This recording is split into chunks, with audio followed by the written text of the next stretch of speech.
Inicio a esta segunda clase titulada La función de la fe. Amén. Estamos hablando de la fe. Ayer vimos fe como el don de Dios, es un don que todos tenemos y hoy vamos a ver la función de la fe. ¿Cuál es la función de la fe? Lo que no es de la fe es pecado, ¿cierto? Todo lo que no procede de fe es pecado, dice la palabra, y dice que sin fe es imposible agradar a Dios. Ayer lo leíamos en Hebreos capítulo 10, 6, si no estoy mal. Voy a leerlo para que podamos tener un contexto para este pasaje y conocer claramente dónde está. Hebreos 10, 6. Un momentico. Hebreos 10, 6 dice: no te agradan las ofrendas quemadas ni las ofrendas por el pecado. No, esa no es. Se me perdió. Ayer yo lo tenía y hoy no lo anoté porque dije, yo de seguro me acuerdo. Hebreos 11, 6, perdón, uno más allá. Hebreos 11, 6. Sin fe es imposible agradar a Dios, dice la palabra del Señor. De hecho, sin fe es imposible agradar a Dios, porque todo el que desea acercarse a Dios debe creer que Él existe y que Él recompensa a los que lo buscan. ¿Con qué? Con sinceridad. Entonces, sin fe es imposible agradar a Dios.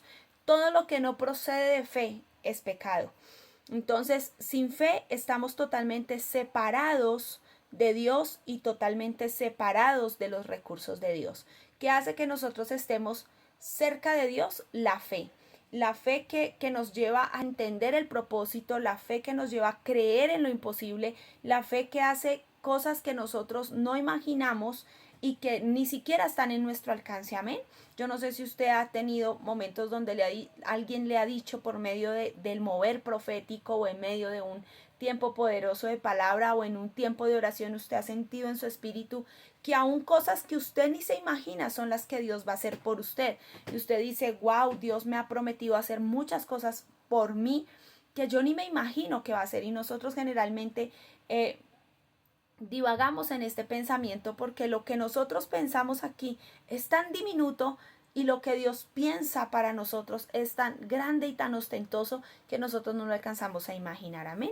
Pero es necesario que nosotros estemos totalmente metidos en Él, en la fe, porque sin fe tú y yo estamos totalmente separados de Dios. ¿Qué hizo que Adán y Eva fueran expulsados del Edén? Que ellos literalmente dijeron, Dios nos está engañando. No podemos tener fe en alguien que nos está escondiendo algo y que nos está diciendo que no es posible que lo comamos. ¿Por qué nos esconde el árbol de la ciencia del bien y del mal? ¿Por qué nos deja comer de todos los recursos pero de ese no? Dios es mentiroso. Perdieron la fe en Dios, perdieron la fe en su creador y eso hizo que fueran expulsados del reino, totalmente separados de Dios. Amén. Ahora necesitaban un intermediario, ahora se necesitó traer todo el mobiliario del templo a la tierra, todo lo que era el cielo, traerlo a la tierra para que el hombre pudiese acercarse a Dios por medio de un ¿qué? De un intercesor, por medio de uno que fuera delante, por uno que fuera escogido por Dios y se presentara delante de Dios. ¿Para qué? Para redimir los pecados de todo el pueblo. Pero eso no pasaba en el Edén. En el Edén había acceso. En el Edén habían privilegios que en la tierra ya no habían, que fuera del Edén ya no habían. Pero esto pasa porque nosotros perdemos la fe en Dios y estamos totalmente separados de Él. Muchas veces estamos en la iglesia, pertenecemos a la liturgia de la iglesia, hacemos parte del servicio o vamos todos los domingos, recibimos una palabra, oramos, tal vez hasta ayunamos, pero seguimos sin fe en Dios, porque cuando requerimos de creer en que Él lo puede hacer, literalmente estamos dudando. Entonces estamos separados de Dios y cuando estamos separados de Dios, la raza caída está en nosotros, porque dejamos de tener fe. Adán y Eva dejaron de tener fe en Dios y empezaron a tener fe en otra cosa. ¿Y qué tal si es verdad lo que la serpiente dice? Que si nosotros comemos de ese fruto del bien y del mal, vamos a saber que es bueno, vamos a saber que es malo. ¿Y por qué Dios nos está escondiendo lo malo? Porque evidentemente estamos en un lugar bueno. Pero ¿qué es lo malo que Dios no lo está escondiendo? Amén. Entonces empezamos a perder la fe empezamos a separarnos de Dios. Y esa separación de Dios nos separa también de sus recursos. En su presencia, dice la Biblia, hay plenitud de gozo, delicias a su diestra para siempre. Cuando yo estoy separado de Dios, estoy separado de sus recursos. No hay árbol de vida, no hay maná para mí, no hay revelación, no hay interpretación, no hay dones que se despierten. Todo está totalmente muerto. ¿Por qué? Porque estamos separados de Dios, porque estamos separados de su presencia, y al estar separados de su presencia, separados de sus recursos. Es necesario que todo el que se acerca a Dios crea que le hay, dice la palabra, y que Él es galardonador de los que lo buscan. Entonces, necesitamos tener fe en Dios para poder ser galardonados con esos recursos del reino que han sido dispuestos para usted y para mí. Amén. Entonces, en el primer capítulo demostramos que la fe es un don de Dios, amén, que viene cuando usted acepta a Jesucristo como su Señor y su Salvador, y allí empieza ese camino de fe. Yo creí en algo que no veo, pero voy caminando por eso que no veo, porque me dirige, porque me guía y porque estoy convencido que existe, amén. Pero hablamos también de que la fe no es de origen humano y no es una fuerza extraña. Es algo con lo que ni es algo con lo que yo puedo manipular a Dios, ¿no? Hablamos de que la fe es un don de Dios o es un fruto del Espíritu Santo, por decirlo de alguna manera. Es una fuente, es un recurso que Dios nos dio. Entonces, 2 Corintios 3:18 dice de la siguiente manera. 2 Corintios 3:18. Así que todos nosotros, a quienes nos ha sido quitado el velo, podemos ver y reflejar la gloria del Señor. El Señor, quien es el Espíritu, nos hace más y más parecidos a Él a medida que somos transformados a su gloriosa imagen. Esta versión me gustó mucho porque la Reina Valera dice que ahora vemos como por un espejo, ¿no? Pero aquí me parece súper maravilloso como dice, porque dice más explícitamente, ahora que nosotros no tenemos el velo, no vemos a través de un espejo, sino que vemos la gloria de Dios sin necesidad de un espejo, sin necesidad de un intermediario, por así decirlo, físico, de carne, humano. La gente veía la gloria de Dios porque Éxodo 40 dice que Moisés entró en el templo y que la casa se llenó del humo de Dios. La gloria de Dios se posó sobre este lugar. ¿Sobre qué se posó? Sobre un hombre que vivía para Dios, y la gloria fue vista por todos. Ahora usted y yo no necesitamos que alguien venga y se haga ahí para que la gloria venga a su vida y a la mía. Ahora usted y yo podemos entrar en esa gloria y podemos traerla a nosotros directamente. No la veremos de lejos, no la veremos de vez en cuando, la veremos cada vez que queramos, cada 5 minutos, cada 10 minutos, cada hora, cada día. Como usted busque a Dios, conforme usted lo busque, va a ver la gloria de Él. Amén. Entonces, dice, la función de la fe es levantarnos de la ruina, fuera de la raza arruinada. La fe nos levanta de nuestro tiempo, ¿a qué? A la eternidad. Esa fe nos levanta ¿de dónde? De nuestro tiempo, de nuestro cronos a la eternidad. Y no estoy diciendo que esto va a suceder cuando usted y yo partamos de esta tierra. Estoy diciendo que esa gloria usted la va a disfrutar, usted la va a vivir y usted la va a ver posible en su vida cuando usted y yo aprendamos a vivir de la fe y a vivir de los recursos del reino. Porque la Biblia dice que estamos sentados juntamente con Cristo en lugares celestiales. No dice que te vas a sentar o que posiblemente vas a estar ahí. No, toda persona que ha nacido de nuevo, que camina en obediencia, que vive en santidad y que camina en los principios del reino, está sentado juntamente con Jesucristo en lugares celestiales, como en el Espíritu. Por eso Jesús nos lo enseña y a través de la vida de Jesús lo vemos. Jesús estaba sentado con el Padre en lugares celestiales. ¿Por qué? Porque Jesús decía, yo no hago nada que no haga ver a mi Padre. Jesús estaba en un plano terrenal, en una carne natural, pero en su espíritu estaba conectado con el reino. Por eso todo lo que él veía que Dios hacía, lo ejecutaba en la tierra. Y siempre les he puesto este ejemplo. Podría haber sanado a todos los del estanque de Betesda, pero no los sanó a todos porque él vio al Padre sanar a uno que llevaba 38 años paralítico, esperando que alguien moviera, lo ayudara a llegar a las aguas que se movían de tiempo en tiempo por un ángel que venía y movía las aguas. Entonces, cuando nosotros vemos esto, comprendemos que Jesús estaba en el Espíritu, estaba aquí en la tierra en una carne, pero estaba sentado en lugares celestiales con el Padre, y mediante lo que él veía, lo hacía. Yo no hago nada que no vea hacer a mi Padre. Y eso es algo que nosotros debemos entender. Amén. Entonces la fe viene en función de levantarnos de dónde, de la ruina, de la raza caída, del pecado, de la muerte, de la separación de Dios con nosotros por el pecado adámico. Esa es la raza caída. La fe nos levanta de aquí a nuestro nivel espiritual. Entonces cuando tú empiezas a orar, cuando empiezas a leer la Biblia, cuando empiezas a ayunar, empiezas a quebrantar el hombre natural, empiezas a quebrantar la raza caída y empiezas a crecer y a crecer y a crecer y a crecer. Y ese crecimiento no es natural, es espiritual. Empiezas a crecer en Dios. En el Antiguo Testamento vemos la función de la fe. Cada vez que Dios llama a alguien, lo llamaba para ejercitarlo ¿en qué? En la fe. Sacó al hombre de donde estaba y puso al hombre en la unción de Dios. Y esto lo vemos a través de Abraham. El Señor le dice a Abraham en Génesis capítulo 12, versículo 1, vete de tu tierra y de tu parentela a la tierra que yo te mostraré. Y haré de ti una nación grande y te bendeciré y engrandeceré tu nombre y serás bendición. Y esta generación será tan poderosa que no será contada. Estoy parafraseando el texto. Ni como la arena del mar, ni como las estrellas del cielo podrá ser contada tu generación. Pero es necesario salir. ¿Un acto de qué? De fe. Porque hay momentos en la vida donde usted dice, no, yo no me voy. O sea, yo estoy aquí, estoy cómodo, estoy haciendo lo correcto, yo no me voy. Yo no me voy a ir, yo no voy a lanzarme al vacío, por así decirlo. ¿Por qué? Porque aquí tengo algo seguro. Pero cuando usted ve los hombres de Dios, Dios a todos los movió para trabajar su fe, para llevarlos a esa función de la fe, para ejercitarlos en esa fe. Abraham luego tuvo el proceso con su hijo Isaac, tuvo que llevarlo, sacarlo de la comodidad, ejercitarle la fe. Vamos, papito, que necesitamos hacer sacrificio.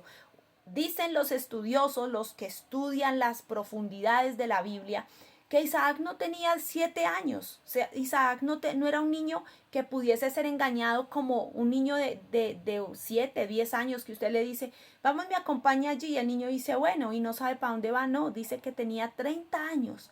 Cuando su padre le dijo, vamos a ofrecer un sacrificio. Pero papá, ¿dónde está? Ya llevamos la leña, llevamos los palos, llevamos el fuego, llevamos las piedras. Póngale que llevaban todo para el altar. Pero ¿dónde está el animal? Papito, es que el sacrificado va a ser usted. Pero su papá por dentro yo creo que lo pensaba. Pero aquí afuera, en su mente pensaba una cosa, pero afuera tenía su boca conectada con el cielo. Y le dijo, tranquilo, Jehová Dios proveerá cordero. Jehová Dios proveerá lo que necesitemos allá arriba. Tú eres el sacrificio, yo lo sé, pero yo no te lo voy a decir. Esperemos a que lleguemos allá. Esperemos a que vayamos al lugar del sacrificio a ver qué sucede. Qué grande fe vemos allí, amén. Coger a su hijo y llevarlo para el sacrificio. Y cuando estaba a punto de apuñalar a su hijo, de atravesarlo en el sacrificio y luego prenderle candela, el Señor le dijo, el ángel de Jehová le dijo, no, no atentes contra Isaac porque he visto tu corazón. Y en Hebreos, donde se habla de Hebreos capítulo 11, donde se habla del Hollywood cristiano, se dice que Abraham creyó y le fue contado por justicia. Así que cada vez que tú y yo nos adentramos en tener fe, Dios va a presentarnos situaciones que nos lleven a ejercitar la fe.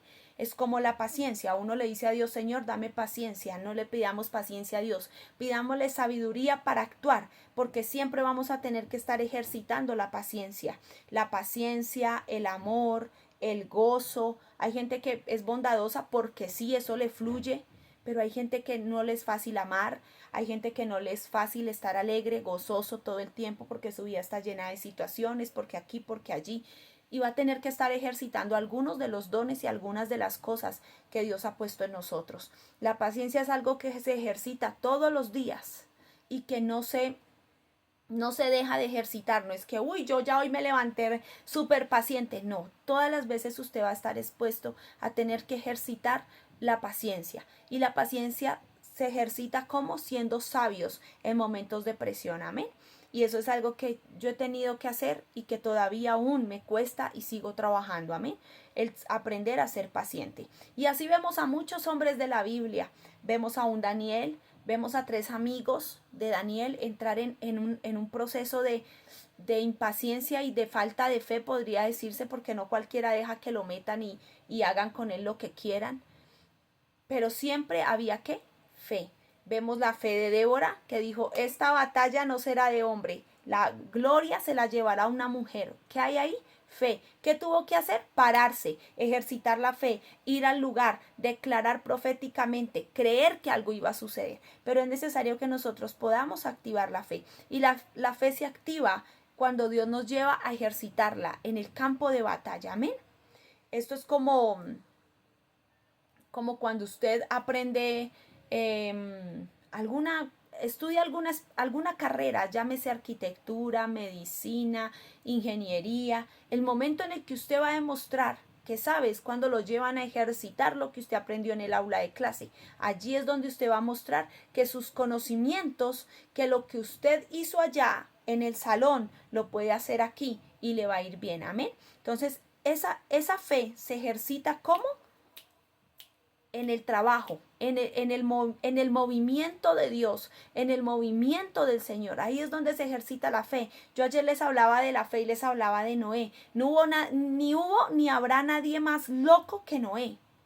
Créame, no lo va a haber, porque no va a haber cualquiera que crea que hay que hacer algo súper loco porque hay una forma de salvar animales, ni siquiera era gente. Dios le hizo hacer un arca, no para salvar gente, para salvar animales, para salvar la creación. Imagínese tal cual estaba perdida la gente, que Dios dijo, no me salves gente.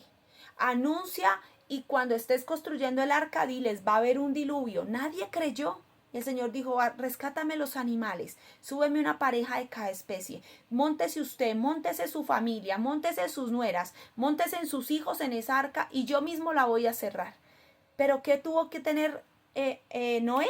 Fe para hacer algo que él jamás en su vida había visto, ni jamás en su mundo natural, en su cosmovisión, se iba a necesitar, porque no llovía, amado, no llovía. Entonces usted no va a hacer algo cuando usted dice, yo para qué voy a hacer esto si es que aquí no pasa esto.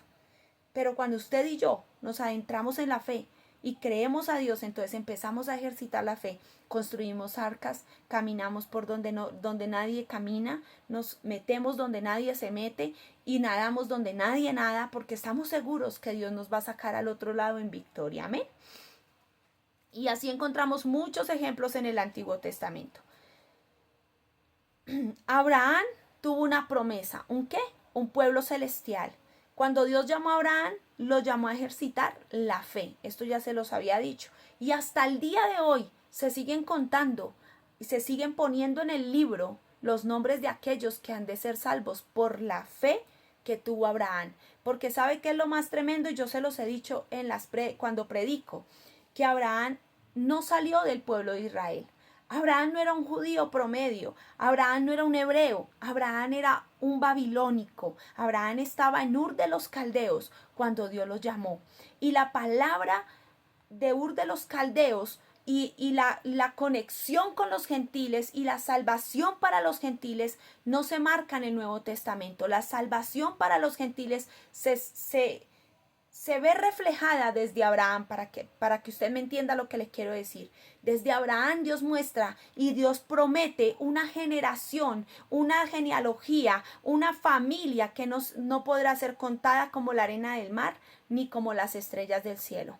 ¿Y a quién estaba haciendo alusión? si era la bendición para una persona que estaba fuera de los que eran circuncidados porque eran el pueblo de Dios. Estaba en Ur de los Caldeos, estaba en Babilonia, la actual Irak. Ahí estaba Abraham cuando Dios lo saca de eso y le da la palabra y le da la promesa, y él trabajó tras esa promesa, y su hijo Isaac trabajó, y luego Jacob trabajó, y luego Dios levantó un linaje por medio de la tribu de Judá, que son los adoradores, son la tribu legislante de entre todas las tribus. Es la tribu que tiene juicio, que tiene poder para legislar, para sacar leyes, para anular decretos, para poner decretos en la mesa. Son la tribu de Judá. Y Dios saca de allí un linaje perfecto para traer al Salvador. Un linaje perfecto no porque no hubieran errores en el código genético, porque ahí estaba Rahab, la que hasta el día de hoy le dicen Rahab la ramera. Ahí estaba Ruth, la moabita, y ahí estaba un poconón de gente que no calificaba, pero que Dios la metió en ese paquete. ¿Por qué? Porque la salvación en la cruz del Calvario era para Israel, pero como Israel la desaprovechó, hasta el día de hoy sus ojos están llenos de estupor y no pueden ver. Y se les abrieron los ojos, ¿a quién? A los gentiles, a los que Dios le dijo a Abraham: yo haré de ti una gran descendencia que no va a poder ser contada. Y esos somos nosotros. Entonces la promesa para los gentiles, o la salvación para los gentiles, no empieza con amén. Sí, señora Betsabe, muy bien. No empieza con la salvación de los gentiles, no empieza en la cruz del Calvario. Empieza en el Génesis, capítulo 12, donde Dios llama a un hombre que no tenía posibilidades, pero que Dios lo metió en el paquete porque quería hacer algo glorioso con todos los gentiles. Amén. ¿Cuántos habrán allá que no ya no se pueden contar? ¿Y cuántos faltarán que se sumen a ese grupo de gente que no se puede contar? Amén. Seguimos. La fe es la función de uno para volver a obtener la tierra celestial. ¿Cómo obtenemos nosotros la tierra celestial? Por medio de la fe. Como les decía, nosotros estamos sentados juntamente con Cristo en lugares celestiales. ¿Y cómo logramos obtener ese lugar celestial? Por medio de la fe. ¿La fe en quién? En Jesucristo. ¿La fe en quién? En que Dios resucitó a Jesús de entre los muertos, en que Dios le dio un nombre que es sobre todo nombre, en que Dios lo sentó a la derecha de él, en que pronto él regresará por nosotros, en que él nos ha lavado con su sangre. Esa es la función de la fe, pero usted y yo tenemos que activar esa fe para que a través de esa fe podamos obtener la tierra celestial. Amén. La fe es igual en cada dispensación. Un día de estos vamos a aprender sobre las dispensaciones. Usted vaya anotando ahí todas las cosas que usted ha escuchado que su pastor ha dicho que les va a enseñar. Y cuando pasen los días, usted me escribe: paz, este tema me llamó la atención. Usted me lo puede explicar, usted me lo puede enseñar. Y sacamos así sea una semanita para ver este tipo de clases. Pero entonces en cada dispensación la fe fue diferente. La fe tuvo una forma. La fe tuvo una forma en cuanto al movimiento que la persona generó, pero siempre será la misma, porque la función de la fe siempre es la misma: llevarte de tu confort, de tu lugar de relajación, a tu lugar de expansión, a tu lugar de ejercitar. La fe siempre será y tendrá que ser ejercitada para que de verdad sea fe. Porque si la fe no es ejercitada, entonces es simplemente un pensamiento positivo que puedo llevar a cabo. ¿Por qué? Porque yo tengo las capacidades para poderlo realizar. Pero la fe es eso que tú ejercitas cuando tú dices: yo no puedo. ¿Usted cree que Abraham iba a conseguir un becerro en una montaña por allá aislada? Tal vez no, muy seguramente no. No sabemos qué temporada era. No sabemos si había invierno, si había verano, si había otoño, si había primavera. No sabemos qué pasaba en el entorno en el que estaba Abraham. Pero la fe de él lo llevó a decirle a su hijo: no te preocupes, Dios se proveerá de cordero. Amén. La fe tiene diferentes formas de operación, diferentes épocas, pero la fe sigue siendo la misma. Esto muestra que en cada situación hay una manifestación de la fe. Todos los hombres que usted ve en la Biblia operaron de diferente manera en la fe. Gedeón operó con cántaros, con lámparas y agua. Eh, Noé operó haciendo un arca. Abraham operó creyendo que Dios iba a traer a través de él un hijo que iba a ser el padre de Jacob, y a través de Jacob iban a venir los 12. No, Moisés tuvo que operar en la fe de los milagros, de las plagas, de lo sobrenatural. Traigan todas las pestilencias a la tierra. Ese fue Moisés. Pablo tuvo que operar en una fe, por eso él dice, he peleado la buena batalla. Esa buena batalla de Pablo no era una pelea de espadas y de escudos, no, era la fe, la buena batalla. He peleado la buena batalla. ¿Cuál buena batalla? La batalla de la fe, porque es una batalla tener fe, es una batalla creer, es una batalla avanzar cuando usted ve el panorama totalmente oscuro. Es una batalla, pero cuando usted lo logra, usted entiende que la fe se manifiesta de diferentes maneras, pero en usted y en mí, si se manifiesta para gloria. Amén. Tal vez, como yo les decía ayer, mi fe en este momento está muy elevada en cuanto al área de la salud. Tengo fe en esa área. Soy poderosa en esa área. Me siento poderosa en esa área. He aprendido a tener fe en el área de la salud. Dios lo puede hacer. Pero tal vez hay otras áreas de mi vida que necesitan que mi fe crezca. No que mengue, sino que crezca, que se eleve. Amén. Entonces siempre va a haber diferentes formas en que Dios se manifieste.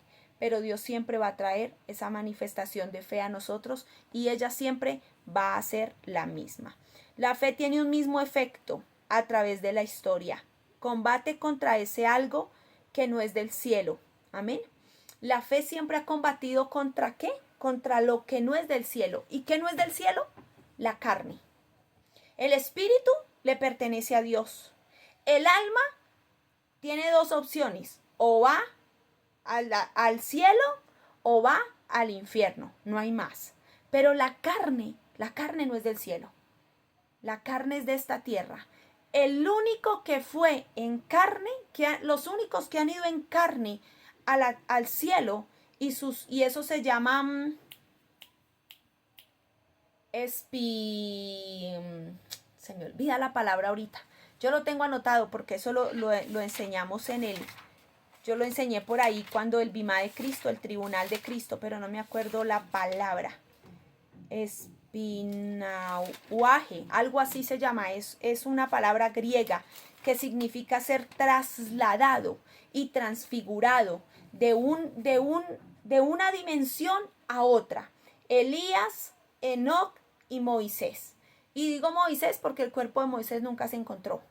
Y cuando el ángel peleaba con Satanás por el cuerpo de Moisés, el ángel le dijo, ni yo te reprendo, Jehová te reprenda, y se llevó el cuerpo. Así de que estos tres hombres, asegurado Enoc, que dice que caminó 365 años con Dios y fue llevado por el Señor. Y Elías, que fue arrebatado en un carro de fuego. De resto, nadie más. Y Moisés, de resto, nadie más ha ido al cielo en carne. Después de Cristo, nadie más. El cuerpo de Cristo fue llevado con huesos, con carne, con todo, porque su santidad, su forma de vivir, lo llevó al cielo con todo lo que él tenía aquí en la tierra. Pero las únicas personas que van a poder disfrutar de eso, de poderse ir con sus cuerpos, con su carne y con todo, que no van a morir en esta tierra, son los que se vayan en el rapto. Del resto todo mundo muere y su carnecita se pudre. ¿En dónde? En el cementerio, en el cajoncito donde lo meten o más allá donde lo cremen.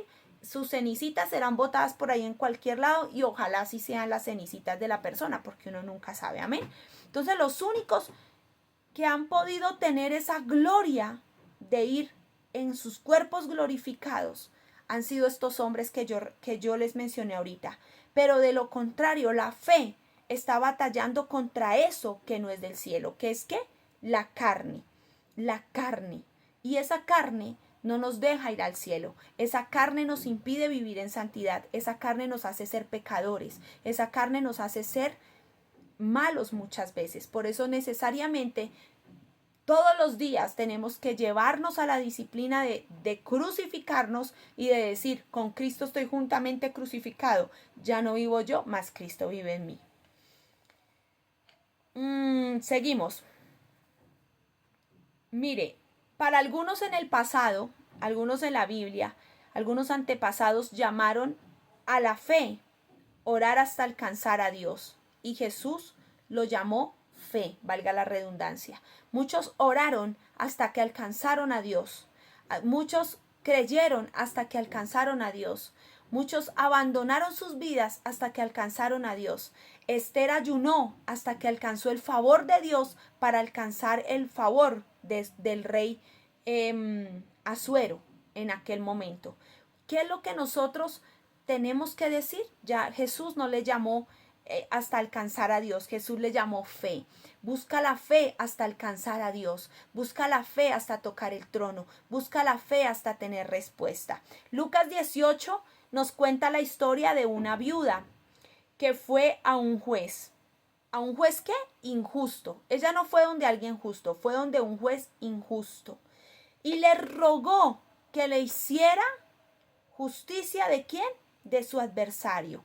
Pero sin embargo el hombre rechazó esto una y otra y otra y otra vez. Pero luego de que tanto esta mujer insistió, tanto que ella usó la fe, yo me imagino que ella todos los días se vestía.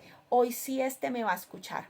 Hoy sí este me va a hacer justicia. Y pasaba y rayaba los días del calendario, los chuleaba. Hoy fui donde este hombre a que me hiciera justicia. Hoy volví a ir, hoy volví a ir. Hoy volví a ir, todos los días iba, y yo creo que todos los días iba con la misma fe de que este hombre le iba a hacer justicia. Pero este hombre no le tenía miedo ni a Dios ni a los hombres. Pero aún así, este hombre dice, por cuanto esta mujer ya me tiene desesperado, ¿le voy a hacer qué?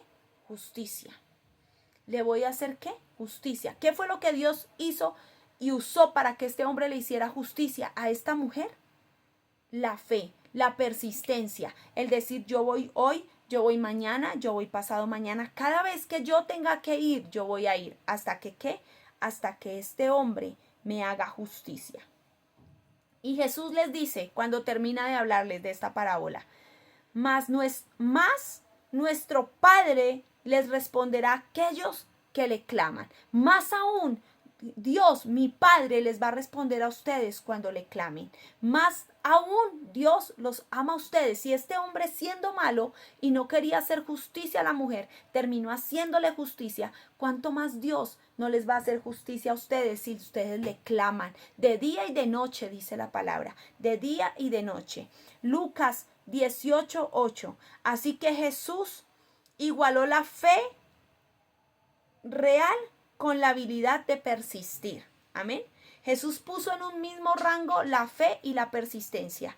El que tiene fe insiste, el que tiene fe persiste. Y aquí es donde nosotros, la mayoría de los cristianos, fallamos, porque tenemos fe una semana, tenemos fe 3 días, tenemos fe 4 días, pero no alcanzamos a tener fe hasta el momento en que Dios dice, ahora es el tiempo. Por eso cada vez que usted quiera retroceder del deseo o del propósito que usted tiene de buscar a Dios o de hacer algo que Dios le ha dicho que lo haga, no deje de persistir. Hay una balanza.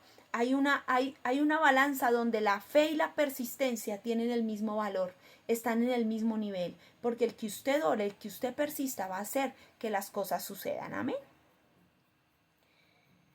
Y la fe viene de gente que ha nacido de nuevo. La fe viene de gente que ha creído en Dios. Porque hay gente que ha nacido de nuevo y que ha vivido una vida para Dios, perdón. Porque hay gente que dice, sí, yo creo en Dios, pero no conoce a Dios. Entonces, como cree en Dios y no conoce a Dios, su fe flaquea, su fe mengua, su fe se derriba ante las circunstancias. ¿Por qué? Porque realmente no tiene fe. Cree en Dios, pero no tiene fe.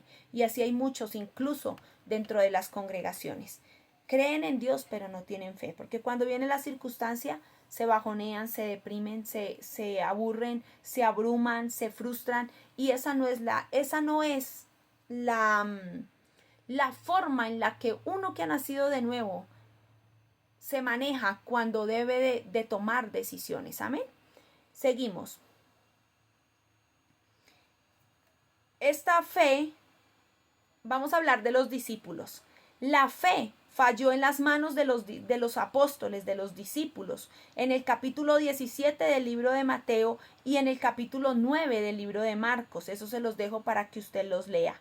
Habían estado echando fuera demonios y habían sanado a los enfermos, pero en esta ocasión el diablo no se sujetó a ellos. No fueron capaces de echar fuera a los demonios. Cuando Jesús llegó, el hombre vino corriendo a él y le dijo: los discípulos no pudieron echarlo fuera, no pudieron hacer a mi hijo libre, no pudieron ayudarlo. El hombre llegó y traía ¿qué? A su hijo, y los discípulos no habían podido sanarlo, no habían podido echar fuera el demonio de enfermedad. Cuando Jesús estuvo con los discípulos solo, porque en ese momento el Señor hizo el milagro y no dijo: no, a ustedes les falta esto, ustedes todavía no están listos. No, el Señor, cuando estuvo solo, ellos le preguntaron: ¿por qué nosotros no pudimos echarle fuera? ¿Por qué nosotros no pudimos sacar al espíritu inmundo del cuerpo de esta persona? ¿Por qué? Esto parecía, si usted se pone a pensar, usted dice, pues una pregunta lógica: ¿por qué no? El demonio no quiso salir porque nos faltó de pronto ayuno, porque nos faltó oración, o porque simplemente no, quería era que Jesús lo sacara, ¿cierto? De pronto la manera más fácil y más cómoda de nosotros hubiese sido, pues, él no quería que nosotros lo echáramos fuera, y pues Jesús sí llegó, y como Jesús es el Hijo de Dios, entonces él sí tiene el power y él lo echó afuera. No. La respuesta fue muy rápida, y la respuesta que le dio Dios, que le dio Jesús a los discípulos fue: por vuestra incredulidad. ¿Por qué? Porque este género no sale sino con ayuno y oración. Amén. La incredulidad, el temor, es producto de una raza caída. ¿Sabe? Yo una vez fuimos a hacer una visita, y yo creo que esa ha sido la liberación más larga pero más bonita en la que Dios nos ha permitido estar presentes. Fuimos a hacer una visita y empezamos Casa Dimensión Conexión, porque allí en esa casa la hacíamos todas las veces, una vez a la semana. Y mi esposo empezó a orar por la chica. Y yo le dije a mi esposo, le dije: amor, son las 4 y no se ha empezado nada y nos vamos a ir muy tarde. Entonces él me dijo: sigue orando por ella. Y yo hago la Casa Dimensión. Yo le dije: listo. Yo me quedé orando. Su hija, una joven que había conocido al Señor hacía como 3 meses, se quedó conmigo. Esa niña, sin saber principios de guerra, sin saber cómo se oraba, sin saber de pronto muchas cosas, me vio a mí orando por su mamá y se metió. Pastora, yo la respaldo. Y ella: sí, amén, así es, en el nombre de Jesús. Duramos casi 4 horas, porque ya mi esposo lo había ministrado. Él empezó la Casa Dimensión a las 4 de la tarde, ya llevábamos desde las 3. Y a las 7 de la noche, esta mujer vomita y dice: pastora, veo 2 ojos como unos minions. Veo 2 ojos como unos niños. Yo le ungí sus genitales, yo le hice tomar aceite, le dije: vamos a tomar aceite porque ese demonio se tiene que quemar, así sea dentro de su garganta, pero de que hoy se tiene que largar, se larga. Y el Señor rompió fetiches, el Señor rompió brujería, el Señor rompió hechicería, el Señor rompió desórdenes, y esa mujer fue libre y hasta el día de hoy permanece libre. Pasaron horas y su hija aprendió. Ella dice: yo nunca me olvidaré de la experiencia de la liberación de mi mamá. Yo no sé cómo lo logré, pero ¿sabe por qué? Porque en ese tiempo, aunque ella no tenía el estudio de jerarquías demoníacas, tenía algo que muchas veces nosotros no tenemos, y es ayuno y oración. Y cuando ayunamos y oramos, el temor se va, la incredulidad se va, y el Espíritu viene a darte poder para que aún lo que tú no conoces, tú lo puedas echar fuera. Aún lo que tú no percibes, tú lo puedas echar fuera. No tienes ni siquiera muchas veces necesidad de preguntarle al demonio: ¿de dónde vienes? ¿Para dónde vas? ¿Cuántos años tienes? ¿Quién te envió? ¿Por qué te enviaron? ¿Con quién más viniste? ¿Estás separado? ¿Estás casado? No, tú no le tienes que preguntar nada. Cuando tú te llenas de Dios, cuando tú rompes tu odre, cuando tú ayunas, cuando tú oras, la incredulidad se va y el poder viene y los demonios se van. Simplemente al nombre de Jesús. ¿Sabe que ahorita escuchaba a alguien y me impactó mucho lo que él decía? Él decía: cuando Jesús estaba en la tierra, Los demonios obedecían a la voz de Jesús. De una se iban. ¿Por qué nosotros, los demonios, no se van? Porque ni nosotros obedecemos a Jesús. Porque ni nosotros queremos hacerle caso a Jesús. Entonces, si nosotros no le hacemos caso a Jesús, si nosotros no caminamos en fe, mucho menos los demonios se van a sujetar a nosotros. Va a ser para vergüenza, como le pasó a aquellos hombres que estaban imitando a Pablo. Y los demonios le dijeron, no, sí, nosotros a Jesús le reconocemos, sabemos quién es ese men. Y a Pablo igual, es re poderoso ese tipo. No le importa andar descalzo, desnudo, como sea, pero él va predicando el evangelio. Pero a ustedes, yo no sé quiénes son ustedes. ¿Por qué? Porque esto no es con arte, esto no es con magia, esto es con fe. Para que la incredulidad de nosotros salga y tengamos poder, tenemos que buscar a Dios en todas sus formas. Orar y ayunar. El ayuno ya lo voy a explicar porque el ayuno no tiene que ver nada con Dios, tiene que ver con nosotros. Hemos dicho que toda incredulidad y temor son productos ¿de qué? Del viejo hombre. Si usted tiene incredulidad, si yo tengo incredulidad, por ahí hay una partecita del viejo hombre que todavía está vivo. Amén. Hechos 6:3. Dice que estos hombres, los discípulos, buscaron hombres que se encargaran del servicio y de las viudas. Amén. ¿Por qué? Porque ellos tenían que encargarse de otra cosa. Ellos no podían descuidar la oración. ¿Y sabe por qué ellos pensaron así? Usted diría, ay, porque había mucha gente. No, porque ellos fueron a los capítulos de Marcos. Ellos se acordaron lo que sucedió en Marcos 9. Ellos se acordaron lo que sucedió en el capítulo 17 de Mateo y dijeron, no podemos descuidar lo que nos da poder. No podemos descuidar lo que hace que tengamos fe. No podemos descuidar lo que nos lleva a crecer. No podemos descuidar el altar. Si dejamos el altar, la fe se va a ir. Si dejamos el altar, la fe se va a adormecer. Si dejamos el altar, esto va a dejar de funcionar, porque todo funciona por fe. A un hombre, a una mujer que ha nacido de nuevo, que ha aceptado a Cristo como su Señor y su Salvador, todo, absolutamente todo le funciona por fe. Porque el enemigo está listo para ponerle traba, para ponerle la cerca, para ponerle la púa, para ponerle la electricidad, para ponerle la cáscara de plátano, para ponerle la reja, para ponerle la oposición. Algo va a hacer Satanás para que usted no lo pueda lograr. ¿Por qué? Porque Satanás quiere que usted no crezca en la fe. Pero el Señor dice, yo permito que el diablo le ponga la cerca, yo permito que el diablo le levante el muro, yo permito que el diablo le ponga el obstáculo. ¿Por qué? Porque aquí es donde yo le voy a ejercitar la fe a usted. Rompa el muro, rompa la cerca, pásese por debajo, pásese por encima, haga cualquier cosa, pero pase al otro lado. Y estos hombres dijeron, si dejamos el altar, va a pasar lo que nos pasó en aquel lugar donde no pudimos echar fuera a los demonios. No se sometieron a nosotros porque estábamos en incredulidad, porque no teníamos fe, porque íbamos sin fe a echar fuera algo que requería fe. Amén. Entonces, siempre que tú busques a Dios y siempre que tú planees buscar a Dios en fe, Él te va a respaldar. Estos discípulos entendieron y lo entendieron clarito. No podemos hacer algo si nosotros no nos determinamos a buscar en el altar lo que necesitamos que nos dé poder.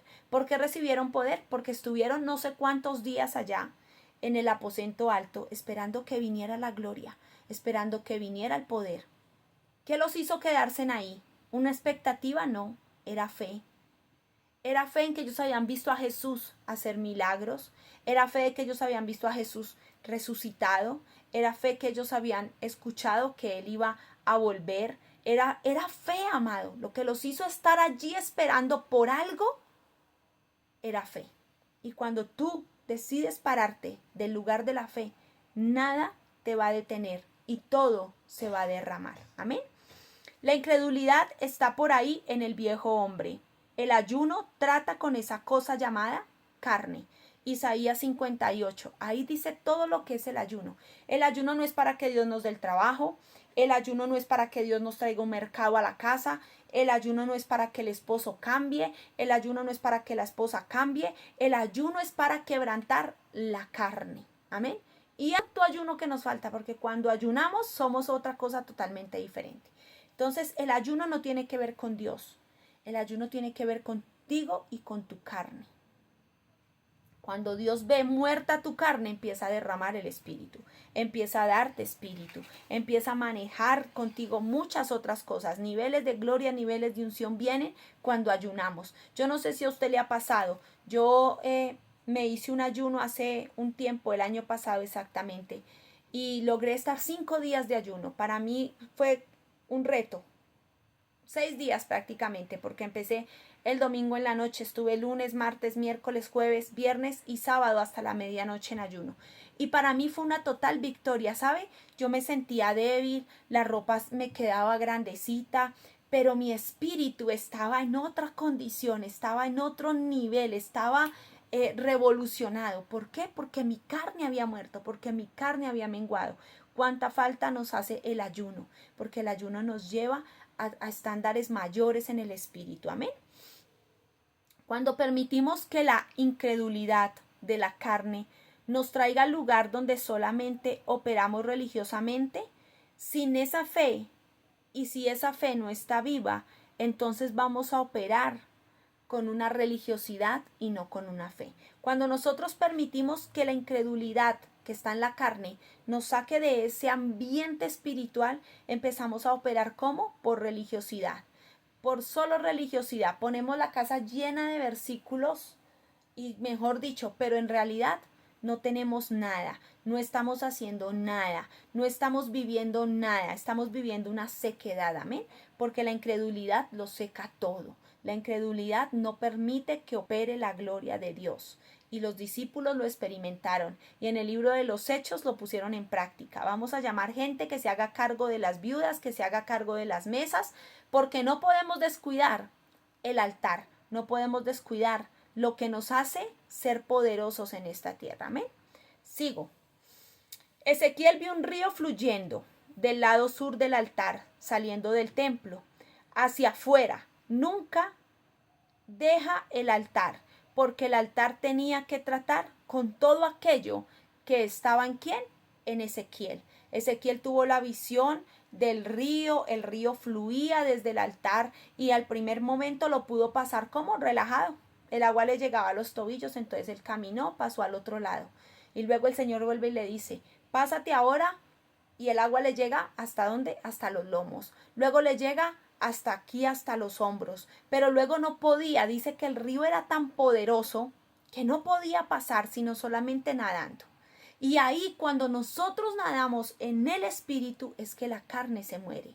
Cuando nosotros entendemos que para fluir en la fe necesitamos sumergirnos en el espíritu, entonces ahí es donde la carne se muere totalmente, donde la fe se levanta y donde lo que era imposible se convierte en posible. Tal vez Ezequiel no sabía nadar, o tal vez sabía, pero más o menos, sabía el nadado de perrito, qué sé yo, pero ¿qué pudo? Nadar, porque cuando tú nadas en el espíritu, Él siempre te va a llevar a flote, Él siempre te va a llevar al otro lado. Yo rápidamente les cuento un sueño que tuve hace mucho tiempo, de hecho que quiero mandarlo a pintar, que alguien me lo haga en una pintura. Yo iba en un avión, pero yo veía todo el mundo, los acantilados, los océanos, el Pacífico, el Atlántico, yo no sé, yo veía toda esa vaina así hermosa y allá a lo lejos se veía el sol como un atardecer. Y escuché la voz 3 veces que me decía, lánzate, lánzate y lánzate. En esas 3 veces yo dije, ¿cómo me voy a lanzar si yo ni sé nadar? O sea, yo no soy una experta nadadora. Yo cómo me voy a lanzar de esta altura en ese avión que tenía su compuerta abierta y yo me tenía que tirar de semejante altura. Y yo decía, no puede ser. Yo no me puedo tirar de aquí, yo me mato, pensaba yo. Pero ¿sabe qué hice? En un momento dentro del mismo sueño yo dije, yo tengo que tener fe. Y esa voz me da paz y me voy a lanzar. Y yo me lancé, amado. Yo lo único que vi en el sueño, en el momento en el que yo me lancé, yo me vi volando por encima de todo, con las manos extendidas, como tal cual águila. Yo volaba por encima de todo. Yo veía ese océano hermoso. Yo miraba el paisaje precioso, pero yo iba en caída. No sé a cuántos kilómetros de altura, cuántos metros, no sé cómo iba yo a caer ahí. No tenía ni idea, pero simplemente yo tenía una paz. En medio de la nada tenía paz. Yo no vi cuando yo caí al agua, pero sí sentí en mi espíritu cuando algo cortó, cuando algo se metió. Yo me metí entre las aguas y yo lo sentí aunque no lo vi. Y ahí, yo no sé, yo salí del agua, yo nadaba muy bien en el sueño, gloria a Dios. Y yo dije, hacia el lado izquierdo hay mar, pero hacia el lado derecho hay acantilados, hay montañas, voy a nadar hacia allá. Y empecé a nadar hacia el lado derecho. Cuando yo salí de ahí, mi ropa estaba totalmente seca y me subí a la montaña y en la montaña había un león muy grande, parado mirando hacia el otro lado, no hacia el océano, sino hacia el otro lado. Cuando me hago yo al lado del león, había una fiesta por empezar. Habían festines de colores, había gente, habían mesas blancas, manteles blancos. Era una cosa hermosa, preciosa lo que yo vi ese día ahí. Había una fiesta y la gente corría. Yo sé que eran los ángeles que corrían a alistar y a preparar todo para un gran banquete que está a punto de suceder. Y yo le puse mi mano al león por encima. Cuando yo le pongo la mano al león por encima, él me mira así y se voltea. Cuando él se voltea, yo me volteo con él y me quedo mirando hacia el océano. Y yo digo, estas son las bodas del Cordero. Y ahí me desperté. Pero ¿sabe qué va a pasar, hermano? Que usted tiene que sumergirse en la fe. Usted tiene que cortar con todo lo que le impida. Yo tengo que cortar con todo lo que me impida tener fe, con todo lo que se llame carne, con todo lo que se llame humanidad. Yo sé que no es fácil porque yo también batallo, amado. Yo también lucho todos los días por ser una mejor persona. Créame, yo batallo todos los días por de pronto no responder como quisiera responder, por de pronto no hacer lo que quiero hacer en mi carne, por de pronto no ir donde digamos, yo no quisiera ir y tener que ir, un ejemplo. Pero es la fe, amado. Y cuando usted mata todo eso que impide que usted crezca, usted va a nadar en las aguas del Espíritu. Usted va a remar a cualquier lugar. Usted va a ir donde Dios lo mande y usted se va a sentir satisfecho, gozoso, feliz de todo lo que usted está viviendo del lado de la fe. Amén. Ezequiel tuvo que pasar ese río nadando para entender lo poderoso que iba a acontecer con él, para acontecer lo poderoso que iba a acontecer con su pueblo, al que él tenía que profetizarle. Amén. Cuando permitimos que la carne entre en el área espiritual, cuando nosotros permitimos a los Ananías y a los Zafira en nuestra vida, ahí ellos entran al altar y restringen la fe, dañan la fe y limitan la fe. Y cuando mencionan Ananías y Zafira, no los estoy mencionando por dinero, no. Los estoy mencionando porque ellos quisieron engañar a Dios. Y en su incredulidad hicieron, en su emocionalismo hicieron una promesa y en su incredulidad le fallaron no a Pedro, a Dios, y cayeron muertos en el acto. Que tu falta y mi falta de fe no nos haga caer muertos en un acto en el cual Dios se enoje. Muertos no físicamente, tal vez espiritualmente. Entonces, como ya reflexión de este tema, ¿cuál es pues la función de la fe? ¿Cuál es pues la función de la fe?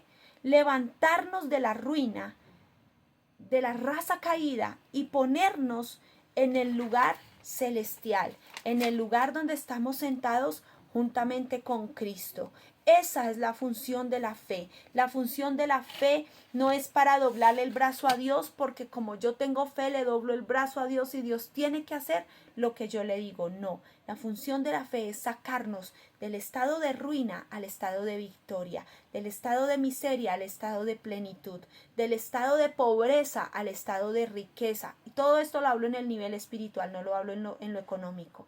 No vaya a pensar que la pastora le está diciendo, ay, es que Dios le va a dar casa, carro y beca. Pueda que sí, pero no estoy hablando de eso. Estoy hablando de las riquezas espirituales, de la victoria espiritual, de los recursos espirituales que usted y yo podemos tener y podemos conseguir si nosotros nos paramos del lado de la fe, si nosotros permitimos que la función de la fe se cumpla en nosotros, que seamos echados fuera de esa ruina de la raza caída. Amén. Ha sido un privilegio compartir